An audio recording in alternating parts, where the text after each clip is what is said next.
আন্দোলন থামবে না। ফলাফল যদি সিলেটবাসীর মরণ দিয়ে হয়, এই মরণেই সিলেটবাসী আবার বাঁচবে।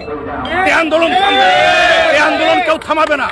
অন্ততপক্ষে আমি আপনাদেরকে দায়িত্ব নিয়ে বলতে চাই, সিলেটের তরুণ সমাজ, ব্যবসায়ী সমাজ সকল দলমত রাজনীতির ঊর্ধ্বে। এখানে আমরা ঐক্যবদ্ধ হয়েছি, বাংলাদেশের প্রত্যন্ত অঞ্চলের সকল জেলার মানুষ মিলে। আমাদের আগুন জ্বলছে, এই আগুনের দাবানলে কেউ যাতে পড়ে না যায়। যদি দাবানল প্রবাহিত হয়ে যায়, তাহলে যদি দেশ পুড়ে যায়, এ দায় আমাদের না, এ দায় সরকারের। সুতরাং সরকারকে বুঝতে হবে কেন সিলেটবাসীর এই বঞ্চনা, কোথায় আমরা কি দেই না, আমাদের কি নেই। রাজস্বের শিখরে আরোহণ করি আমরা, রেমিটেন্সের শিখরে আরোহণ করি আমরা, কি নেই আমাদের? আমাদের তেল গ্যাস কি নেই, আমাদের সিলিকন বালু। এমনকি নাসা আবিষ্কার করেছে সিলেটে ইউরেনিয়াম আছে। সুতরাং সিলেটের অভাব আল্লাহ রাখেননি, আল্লাহ পাক আমাদেরকে সব দিয়েছেন। আমরা বাংলাদেশের সাথে মিলেমিশে